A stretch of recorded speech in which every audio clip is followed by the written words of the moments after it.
Imaginez un monde sombre, froid, où la neige tombe en continu toute l'année. Et là, soudainement, une importante silhouette rouge apparaît au loin. Et vêtue d'une grosse hotte, se rapproche, petit à petit, d'une petite cabane en bois.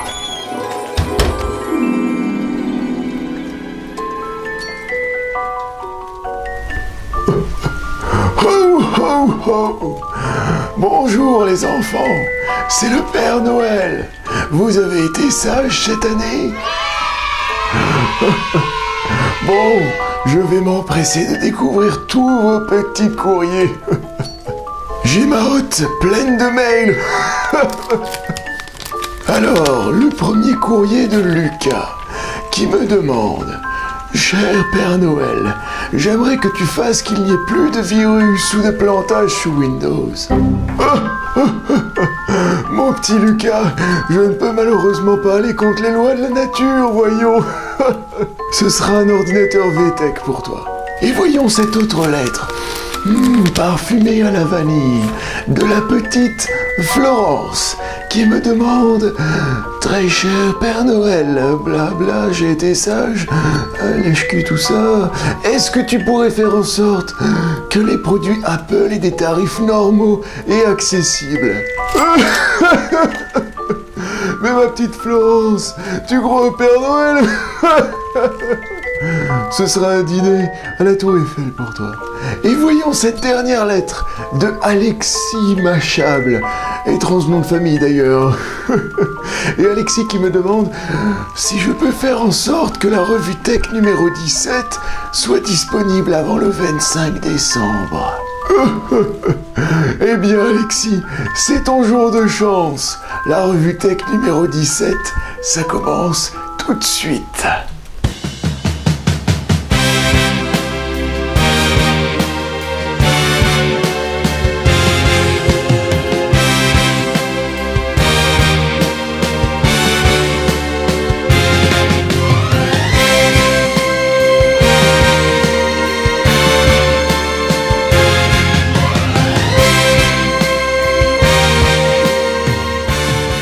Tech, c'est le podcast qui vous résume tout ce qui s'est passé dans le monde des nouvelles technologies durant les 15 derniers jours, présenté par Mathieu Blanco. Bonjour à toutes et à tous et bienvenue dans le numéro 17 du podcast La Revue Tech Numérama. Et avant de commencer cet épisode, j'aimerais élucider avec vous un grand mystère de l'univers. On va même arrêter la musique. Vous êtes à chaque fois très nombreux à m'envoyer des mails pour savoir mais qu'est-ce donc? Qu'est-ce que c'est que ce petit objet aux allures métalliques que je tiens dans ma main à chaque épisode? Eh bien, c'est tout simplement mon téléphone, un iPhone 4, où vous voyez que dessus, j'ai l'ensemble, on va essayer de le mettre devant, j'ai l'ensemble de mon texte, parce qu'il faut savoir qu'un podcast comme celui-ci, eh ben, c'est environ une soixantaine de slides, de diapos, un genre de PowerPoint en mieux, où j'ai toutes mes infos, mes chiffres et tout ça, et je me sers de mon téléphone pour contrôler les diapos sur mon ordinateur tout simplement. C'est pour ça que de temps en temps, je regarde de ce côté-là pour savoir de quoi je cause, vu que c'est un peu difficile de tout apprendre par cœur. Mais ne vous en faites surtout pas, ce n'est pas parce que tout est écrit que je ne me permets pas spontanément, par exemple, d'afficher un mot vulgaire sur mon doigt et de jouer avec. Ce qui est un peu con d'ailleurs. Et pour ce numéro 17, on va vraiment parler de plein de choses. C'est une très grosse revue tech. On s'est dit, ah non, ça va être Noël, il y a les vacances, tout ça, nouvel an. Bah non, ils ont chargé la mule. On va parler de la copie privée qui arrive sur les tablettes dès l'année prochaine. Donc dépêchez-vous d'en acheter une si vous n'avez pas envie de raquer. On va parler d'une très mauvaise nouvelle chez Yahoo. On va parler d'un réseau social de fans de bandes dessinées. On va parler des femmes et des nouvelles technologies, de Microsoft, Apple, Oracle et EMC qui, bien que concurrents, créent une société commune, vous ne rêvez pas. On va parler de plein de logiciels pour PC, pour Mac, pour iPhone, pour Android. On va parler de la téléphonie mobile ainsi que de Free qui annonce sa révolution. C'était difficile de passer à côté la semaine dernière. Et de plein d'autres choses. Et la revue tech numéro 17, joyeux Noël, ça commence tout de suite avec les actualités du web et généralistes.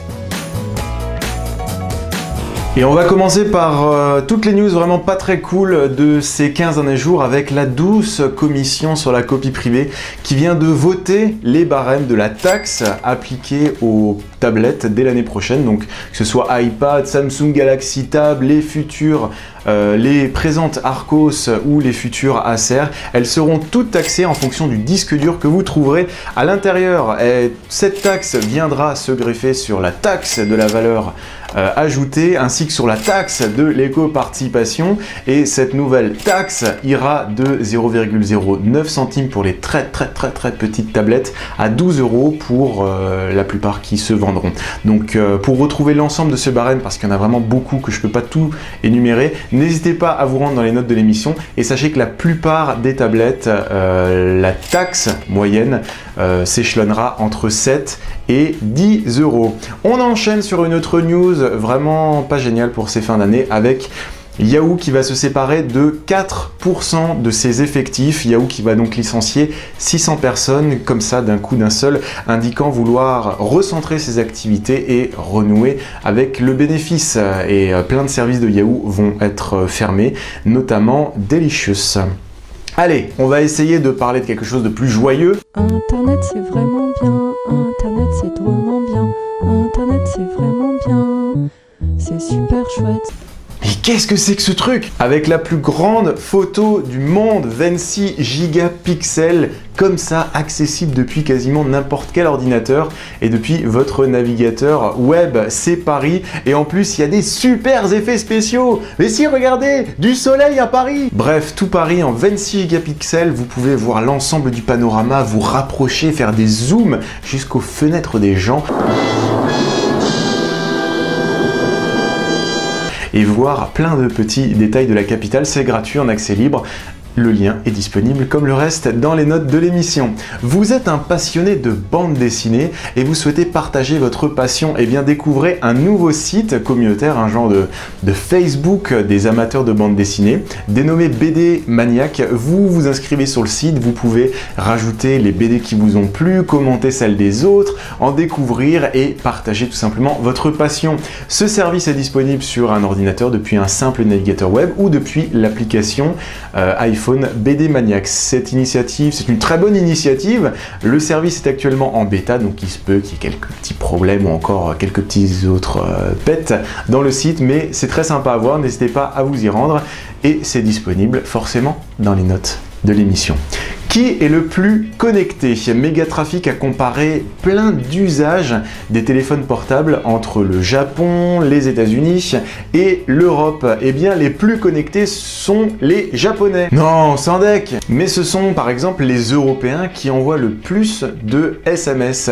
Il y a plein de statistiques qui vous permettent de faire, de voir les différences entre les usages des Japonais, des Européens et des Américains. C'est vraiment très sympa et ça donne plein d'infos intéressantes. Ça peut vous servir si vous avez des exposés à faire en cette fin d'année ou tout simplement si vous voulez voir que bah tiens, les Japonais n'utilisent pas du tout les mêmes réseaux sociaux que nous, etc. C'est disponible dans les notes de l'émission et c'est forcément très intéressant. Et dans tout ça, quelle est la représentation des femmes? Eh bien, un colloque organisé par Microsoft montre que sur l'ensemble de la toile, et notamment des réseaux sociaux, il y a plus de femmes que d'hommes. Le débat intitulé Révolution numérique et emploi des femmes s'est posé la question: est-ce que Internet a libéré la femme et est-ce que Internet permet de réduire les différences hommes-femmes? Pour Isabelle Juppé qui a participé et co-organisé l'événement, je crois, on distingue trois types de catégories. Il y a l'utilisatrice qui va considérer le produit high-tech comme simplificateur de vie, mais parfois un petit peu trop compliqué, donc qui va être un petit peu extérieur aux nouvelles technologies. Il y a les actrices qui travaillent dans le domaine du high-tech et il y a celles qui se sont réinventées une vie professionnelle en passant de, comment dire, aucun accès aux technologies, où tout d'un coup elles ont créé leur blog, elles ont créé leur compte Twitter, elles partagent et elles ont réussi à trouver un emploi dans ce domaine-là. Ce colloque appelle ce type de femmes les magiciennes. J'ai un blog, un compte Twitter et Facebook, je suis une magicienne. politicienne de l'internet. À savoir que dans le monde des nouvelles technologies, les femmes représentent tout de même 20% et que ce chiffre tend à augmenter dans les années à venir. Pour avoir plus de détails sur l'ensemble de ces colloques, les explications, les décryptages, les différents chiffres et les vraies différences entre hommes et femmes dans le monde des nouvelles technologies, n'hésitez pas à vous rendre dans les notes de l'émission pour retrouver l'article en complet. Intel, toujours à fond dans l'innovation, indique équiper ses futurs processeurs d'une technologie dénommée anti-theft. Cette technologie permettra de bloquer votre ordinateur de manière physique à distance si l'ordinateur ne détecte pas une connexion à Internet et ainsi éviter la fuite de données confidentielles ou tout simplement pour rendre inutilisable votre ordinateur au cas où on vous le vole dans le métro ou dans la rue. D'autres y voient pour Intel ou des gouvernements puissants. J'ai dit gouvernement puissant. Pour des gouvernements puissants, de prendre le contrôle à distance des ordinateurs et pouvoir les désactiver comme ça, sans comment dire, pour des mesures de cas exceptionnels ou de guerre, etc. Donc, une affaire à suivre, mais sachez que cette technologie sera incluse dans les prochains processeurs Intel.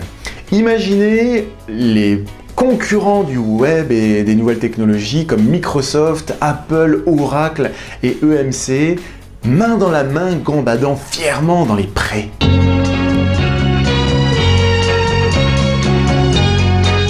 Eh bien, c'est un peu ce que révèle l'annonce d'une société créée communément par ces 4 monstres des nouvelles technologies dans le but de détenir communément de nombreux brevets qu'ils pourraient tout simplement se partager. Notons qu'étrangement, Google n'est pas présent pour la création de cette entreprise et que cette société commune aux 4 grands des nouvelles technologies dispose déjà de 880 brevets liés aux nouvelles technologies. Comme quoi, quand il s'agit de se mettre ensemble, ils y arrivent. Il n'y a visiblement pas que Apple qui censure le contenu de sa tablette. Amazon, #1 des ventes de livres sur Internet, a censuré sur son Kindle plusieurs ouvrages érotiques qui osent aborder le terme de l'inceste. Les livres en question ont même été supprimés à distance pour ceux qui les avaient déjà achetés.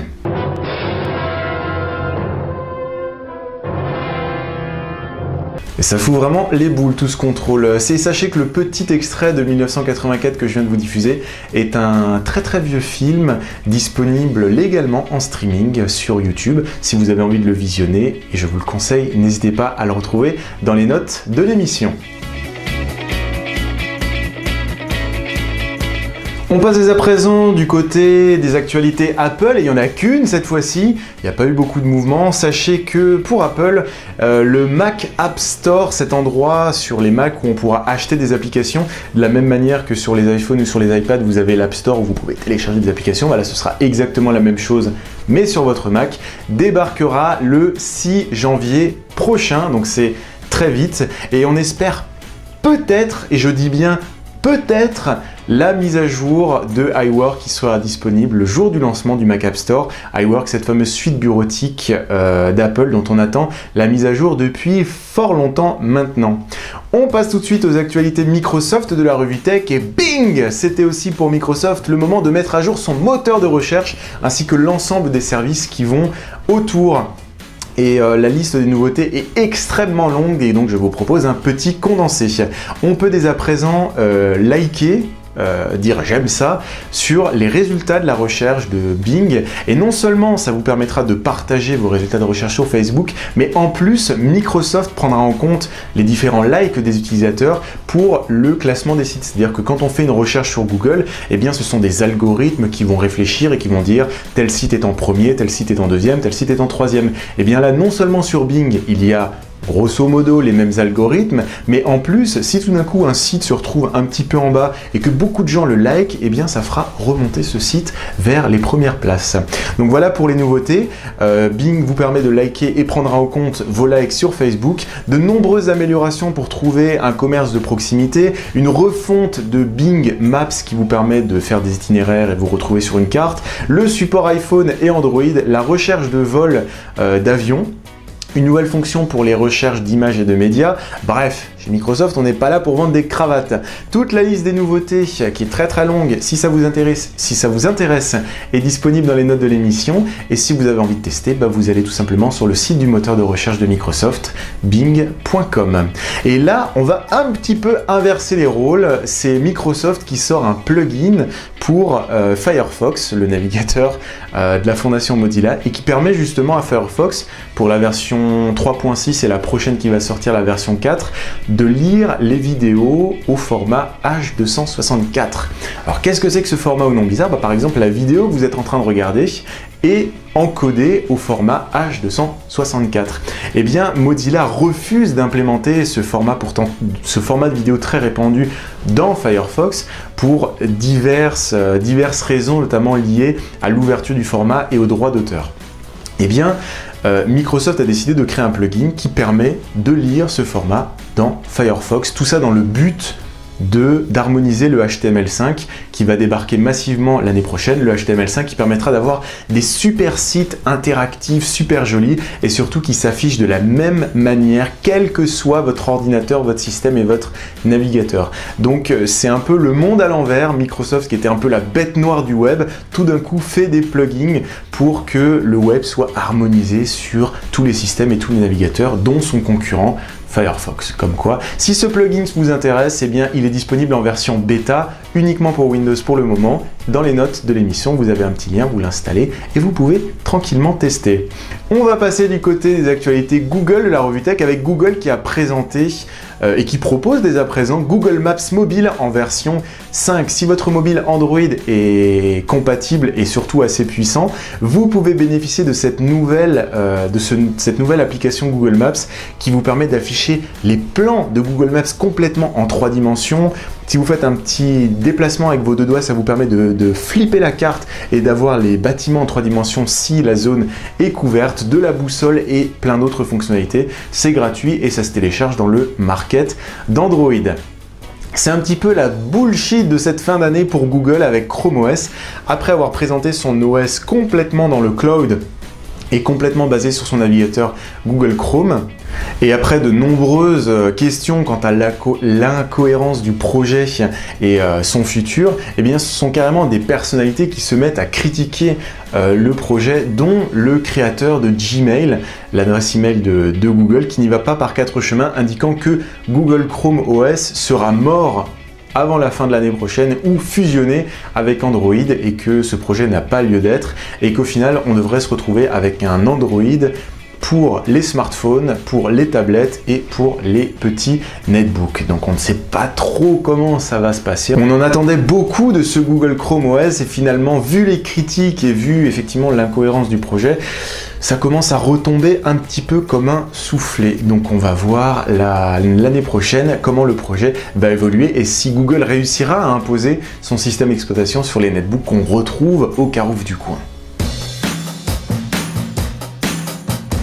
On passe dès à présent aux actualités logicielles et matérielles de la revue Tech, et là ce n'est pas 1, ni 2, ni 3, mais bien 26 logiciels libres que je vous propose de retrouver dans un joli PDF. Comme ça, vous pouvez les télécharger gratuitement sur votre ordinateur. C'est Noël, profitez-en. C'est l'association April qui promeut les logiciels libres, qui vous propose un document PDF de 26 pages avec à chaque fois le nom de l'application, une photo, l'usage, une description, plein d'infos et tout ce qu'il faut pour la télécharger. Et la plupart du temps, ces logiciels sont disponibles sur Windows, Mac et Linux. Donc n'hésitez pas à retrouver ce PDF, à l'envoyer à des amis. Il y a plein de logiciels pratiques pour la bureautique, pour la photo, pour l'audio, pour la vidéo. Des fois qu'on ne connaît pas et on fait de super découvertes et vous pouvez les télécharger gratuitement vu que ce sont des logiciels libres. N'hésitez pas à les retrouver, ce PDF et le site de l'April dans les notes de l'émission. Une mauvaise nouvelle pour le monde des logiciels et de l'open source, c'est OpenOffice qui débarque en version 3.3, donc ça c'est plutôt cool, mais en version payante. OpenOffice payant, vous allez me dire, eh bien oui, la société Oracle qui a racheté Sun Microsystems, qui était le papa d'OpenOffice, eh bien, a décidé de sortir une version payante d'OpenOffice, ainsi que de Cloud Office, une solution propriétaire qui se greffe à OpenOffice et qui vous permet d'ouvrir vos fichiers OpenOffice sur un iPhone, sur un navigateur web. C'est un peu comme un Google Docs de l'OpenOffice. Eh bien, ils viennent de sortir ça et la version payante d'OpenOffice est proposée à 40 €. Alors on s'est dit, bon d'accord, ils font une version payante, c'est cool, mais la version gratuite d'OpenOffice n'est bizarrement toujours pas disponible et le sera peut-être bientôt dans les semaines à venir. Oracle semble semble aller vers un chemin incitant fortement à prendre la version payante, et je ne peux vous conseiller que de faire comme l'équipe d'OpenOffice, une moitié de l'équipe qui s'est barrée sentant un petit peu le vent tourner, c'est de lâcher OpenOffice et d'aller télécharger ce qu'on appelle dès à présent LibreOffice. C'est la version d'OpenOffice de l'équipe qui l'a créé, qui a décidé de quitter le projet et de prendre OpenOffice et de l'améliorer d'une autre manière. Donc n'hésitez pas à aller le télécharger, vous n'allez pas changer vos habitudes, ça va rester la même interface, vous pouvez ouvrir tous vos fichiers que vous avez créés à OpenOffice, c'est la même chose, sauf que l'équipe qui dirige le projet n'est pas assujettie à des grosses demandes et des pressions financières. Toutes les informations sont forcément disponibles dans les notes de l'émission. Vous avez un BlackBerry et on est vraiment navré, on vous soutient. Des fois la vie s'acharne comme ça sur la même personne d'une manière consécutive. Mais vous avez un Mac, vous voyez, c'est pas tout perdu. Eh bien sachez que pour synchroniser votre BlackBerry à votre Mac, BlackBerry a mis à disposition le BlackBerry Desktop version 2 avec un meilleur support des fichiers multimédia, une synchronisation plus rapide, plein de corrections de bugs et tout ça, c'est gratuit, c'est pour votre BlackBerry et votre Mac et c'est disponible dans les notes de l'émission. Apprenez à vos enfants à monter des films, et bien ça devient un petit peu un jeu d'enfant avec Kids Motion. C'est un genre d'iMovie pour les enfants, pour vos petits gremlins qui pourront s'amuser directement à monter leurs films avec une interface super simplifiée et super rigolote et à les partager sur YouTube ou leur Facebook. C'est disponible pour Mac à 35 € dans les notes de l'émission. Lancer Linux sous Windows ou Windows sous Mac ou l'inverse, eh bien c'est désormais possible et ça l'est encore plus avec la nouvelle version de VirtualBox qui vous permet de lancer un système dans un autre système. C'est super pratique quand on est sous Windows et qu'on veut lancer Linux ou quand on est sous Mac et qu'on veut lancer une application Windows. En plus, ça se télécharge et c'est gratuit dans les notes de l'émission. C'est la nouvelle version de VirtualBox. Vous avez envie d'envoyer du son, quel qu'il soit, de la musique ou le son d'une vidéo sur YouTube, depuis votre ordinateur sur votre iPhone, votre iPad, un autre Mac ou un autre PC dans votre maison, eh bien c'est possible grâce à AirTunes et le logiciel Airfoil. Il suffit de sélectionner la source, par exemple l'application iTunes, l'application Google Chrome, l'application Firefox, et de choisir la destination. Eh bien, je veux que ça envoie le son sur mon iPhone ou mon iPad ou mon PC qui est de l'autre côté de ma maison. Et voilà, il suffit de profiter. Ce petit logiciel très pratique vous permet donc de streamer du son sur un autre ordinateur, de balancer votre musique à l'autre bout de la maison si vous avez envie. C'est super pratique, c'est dispo à 25 $ dans les notes de l'émission. Côté jeux vidéo, la chaîne Spike a eu la grande chance de diffuser un trailer de Portal 2.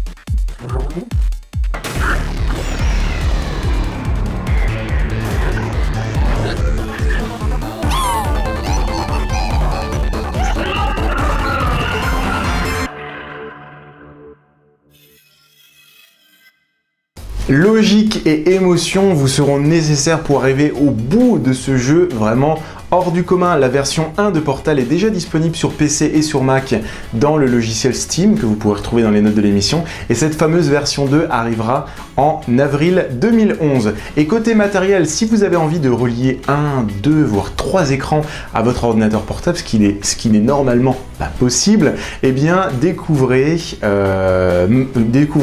les fameuses double ou triple Head to Go de Matrox, une ancienne marque de cartes graphiques pour ceux qui s'en rappellent. C'est un genre de boîtier sur lequel vous allez brancher votre ordi, et ce petit boîtier, vous allez brancher 2 ou 3 écrans supplémentaires et qui va se charger du reste. Et ça fonctionne. C'est dispo et plutôt destiné aux pros, disponible à partir de 300 €. Plus d'informations dans les notes de l'émission. Et pour Noël, offrez une petite clé USB, oui, mais pas n'importe laquelle, grâce aux Kingston Mini Fun, qui ont la particularité d'être en caoutchouc anti-choc et pouvant s'imbriquer les unes dans les autres comme des Lego. C'est geek, c'est inutile, c'est coloré. Ça fera donc un super cadeau, un super petit cadeau de Noël sous le sapin à retrouver dans les notes de l'émission. Et puis en plus, c'est disponible à vraiment tout petit prix. Je crois que ça commence à 6 ou 7 €. C'est vraiment très sympa.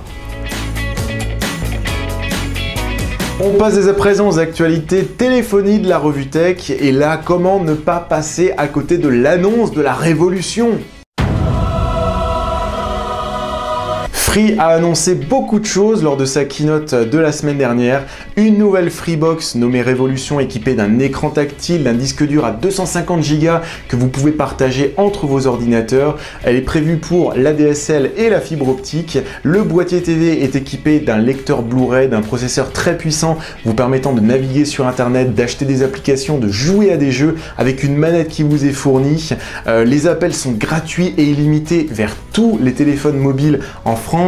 Vous avez une assistance chez vous en moins de 10 heures si vous êtes dans une zone couverte. Vous avez une télécommande qui vous permet non seulement de changer de chaîne, mais en plus qui est gyroscopique, avec laquelle vous pouvez jouer à des jeux. Vous pouvez déclencher l'enregistrement de vos émissions à distance. Mais pourquoi elle est aussi moche ? Internet c'est vraiment bien, Internet c'est drôlement bien. Cette nouvelle Freebox est donc une véritable petite bombe qui fait suite à même pas 1 ou 2 semaines de l'annonce de SFR qui a présenté sa nouvelle box nommée Evolution et de la Livebox d'Orange. Bon, la Livebox d'Orange c'est un peu différent parce que la Livebox d'Orange elle peut pas vieillir parce que rien qu'à sa sortie elle était déjà vieille. On va donc pouvoir directement jouer à des jeux vidéo depuis sa Freebox, téléphoner en illimité, regarder des films en Blu-ray, partager un disque dur entre ses ordinateurs, appeler des mobiles en illimité, ça c'est vraiment assez hors du commun, pour 29,99 € par mois.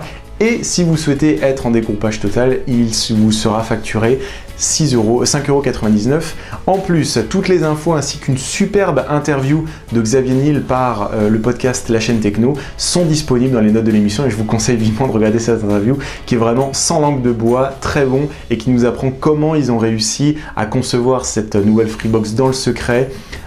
Comment ils ont fait pour inclure les appels illimités et plein d'autres choses. Sachez d'ailleurs qu'une rumeur court comme quoi Free aurait vendu entre guillemets plus de 2 millions de Freebox Révolution en l'espace de 24 heures suite à cette annonce. Et sachez que les concurrents de Free, surtout SFR, ont été un peu pris de court par toutes ces annonces et ont déjà mis en place des offres de rabais qui vous permettent, si vous êtes abonné chez SFR par exemple, et je vous conseille vivement de le faire, c'est d'appeler votre service client, même si vous n'avez pas envie de vous désabonner, et de demander des informations en vue de vous désabonner et d'aller chez Free justement. Et bien vous verrez que votre service client sera tout d'un coup très gentil avec vous, vous offrira un rabais sur votre abonnement, vous offrira des heures vers les mobiles comme ça activées gratuitement. Donc même si vous n'avez pas envie de vous désabonner ou si vous avez envie d'en profiter un petit peu, n'hésitez pas à passer un petit coup de fil à votre service client et puis on dira peut-être que vous avez envie de vous désabonner, etc.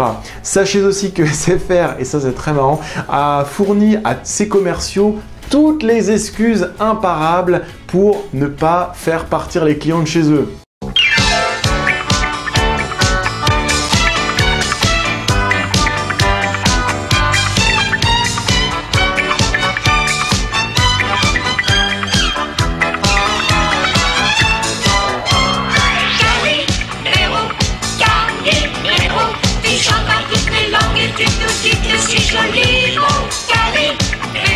La Freebox Révolution, c'est pas bien, car elle est designée par Stark. La Novebox Evolution, elle est plus discrète.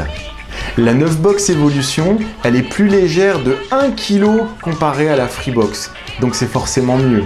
La télécommande de la Novebox Evolution, c'est juste une télécommande, sans gyroscope ni senseur. C'est donc mieux, car c'est plus simple à comprendre. C'est vrai que la Wii et le PS Move, personne connaît. Le Blu-ray sur la Freebox Révolution, c'est nul, parce que le Blu-ray c'est environ 10 € plus cher qu'un bon vieux DVD. Lol. Bon, on se moque un peu d'SFR, c'est vrai qu'ils sont un petit peu à court d'arguments face à cette nouvelle offre de Free, mais sachez que si vous êtes abonné de SFR et que vous ne pouvez pas bénéficier de la télévision parce que vous êtes dans un petit coin paumé ou que vous n'avez pas assez de débit pour avoir la télé, eh bien SFR vous proposera très prochainement la télévision et son offre de bouquet de chaînes par satellite. C'est donc une très bonne initiative pour ceux qui ont un tout petit débit. Petite anecdote, sachez que le développeur chez Free qui a développé le navigateur qui vous permet de naviguer sur internet depuis votre Freebox Révolution s'est fait débaucher par Apple, et maintenant cet ingénieur bosse chez Apple en vue de peut-être développer un navigateur et d'améliorer l'Apple TV, ce qu'on attend de pied ferme. Alors on espère que Apple, qui visiblement regarde de très près ce qui se passe en France, prendra exemple sur cette nouvelle Freebox Révolution. On va passer du côté d'Orange qui, une très bonne initiative, annonce lancer au second semestre 2011 une nouvelle génération de cartes SIM. Donc quand vous irez renouveler votre carte, quand vous irez acheter un abonnement, quand vous irez vous engager sur 24 mois, eh bien Orange vous donnera une carte SIM de tout à fait normale, mais qui inclura une technologie qui vous permettra de payer des petites sommes juste en approchant votre téléphone de la borne de paiement d'un commerçant. C'est-à-dire que vous pourrez payer un titre de parking, un titre de transport, une place de parking, et pas l'inverse, et plein de petites choses, la baguette de pain, vos courses, etc., juste en passant votre téléphone devant la borne de paiement. Ce nouveau mode de paiement appelé NFC va débarquer courant de l'année 2011 d'une manière assez rapide parce que l'ensemble des opérateurs vont commencer à l'inclure comme ça dans les cartes SIM, et ça va un petit peu changer nos habitudes de paiement, et ce sera beaucoup plus sympa que de mettre sa carte, de composer le code, d'attendre 5 minutes le temps qu'il y ait un appel ou de devoir se trimballer plein de pièces et plein de billets. Plus d'infos disponibles dans les notes de l'émission sur cette nouvelle technologie. Côté iPhone 4, sachez qu'il est enfin disponible chez Virgin Mobile pour à partir de 99 € et que l'ensemble des opérateurs Bouygues, SFR et Orange ont réduit leur tarif de quasiment 100 €, ce qui fait passer l'iPhone 4 à 149 € chez les gros opérateurs. Côté smartphone Android, sachez que LG vient de sortir le premier téléphone intelligent, donc un smartphone équipé d'un processeur double cœur. Le LG Optimus 2X dispose d'un processeur double cœur à 1 GHz, d'un écran 4 pouces, d'un appareil photo numérique 8 mégapixels permettant de filmer en Full HD de la vidéo, d'un port micro USB supportant le HDMI pour le brancher à votre télé et regarder les films, et plein d'autres trucs sympas, dont le système Android 2.2 qui sera facilement upgradable à la 2.3 quand ça sortira. Ce téléphone est disponible en décembre en Corée et sera disponible en Europe courant janvier-février. Et niveau statistique, sachez qu'en France, 85,5% de la population dispose d'un téléphone portable et que sur l'ensemble des téléphones portables, 24% sont des smartphones. Et même si l'iPhone domine assez incroyablement le marché français qui est assez particulier, Android a quintuplé ses parts de marché en l'espace de 6 mois. Ça fait quand même plaisir et il va y avoir une certaine concurrence pour les années à venir et tout de suite en 2011. Côté applications et accessoires pour téléphone mobile, c'est plutôt original, c'est l'iGrill, c'est un genre de thermomètre que vous allez relier à votre iPhone pour contrôler de manière hyper précise la température d'une viande, de la cuisson. Si vous voulez faire un petit magret de canard ou du caramel au beurre salé, c'est vivement conseillé. Et vous avez plein d'options pour faire biper votre iPhone quand la température est atteinte, quand elle est dépassée. Vous avez plein de conseils et d'astuces et c'est quand même disponible à 99 €, donc ça fait un petit peu mal. Mais si ça vous intéresse de passer sur le grill, eh bien rendez-vous dans les notes de l'émission pour découvrir le site de l'éditeur de ce petit boîtier et du logiciel. Côté Android, vous avez envie de travailler avec votre téléphone, eh bien je vous propose 6 applications, vous m'avez bien entendu, pas une, pas deux, 6 applications dédiées au business sur votre téléphone Android, tout pour vos notes de frais, le stockage de documents à distance, suivre des vols d'avion et plein d'autres choses. Tout ça, vous pouvez le retrouver dans les notes de l'émission. La plupart du temps, les applications sont gratuites, donc n'hésitez pas à les télécharger. Sachez aussi que Sony va lancer sur iPhone et sur Android son application PlayStation qui permettra de consulter le PlayStation Network, l'actualité, les nouveaux jeux, ce que les autres joueurs ou vos amis joueurs auxquels jeux ils jouent et plein d'autres infos et de partager le tout sur Facebook et Twitter. C'est réservé aux Européens pour une fois dans la première version et ça débarquera début de l'année prochaine. Et maintenant, il faut un petit peu penser écologie avec l'iPhone et cet accessoire un petit peu bizarre qui vous permettra de recharger votre iPhone en... C'est complètement débile, on ne sait ni quand, ni comment, ni combien ce sera disponible, mais cette housse pour iPhone qui vous permettra de protéger et de recharger votre iPhone en soufflant dessus sera disponible l'année prochaine. Et pour finir en beauté, quoi de mieux qu'une démo slam complètement créée dans Google Docs? Asseyez-vous, ça décoiffe.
Plutôt impressionnant et je pense qu'ils ont dû y passer une centaine d'heures à mon avis. Et c'est déjà la fin de l'épisode numéro 17. Pour retrouver l'ensemble des liens, des applications, des vidéos, des notes, des autres articles, tout, c'est disponible dans les notes de l'émission qui se trouve sur numerama.com, le site qui vous fait réfléchir le numérique, macplus.net, le site de l'actualité Apple, iPhone, iPad et un petit peu tech au jour le jour, ainsi que WeLoveMac.net, le site des fonds d'écran des applications originales pour Apple et iOS. Et retrouvez la revue tech sur iTunes dans 2 formats différents, en SD et en HD, sur l'ensemble des sites de vidéos en streaming. Et où que vous regardez la revue tech, n'hésitez pas à mettre une petite note en étoile ou un petit commentaire, c'est un petit peu votre cadeau de Noël si vous avez envie de me gâter. Je vous souhaite évidemment de très bonnes fêtes à tous et surtout soyez raisonnables avec le... Wow!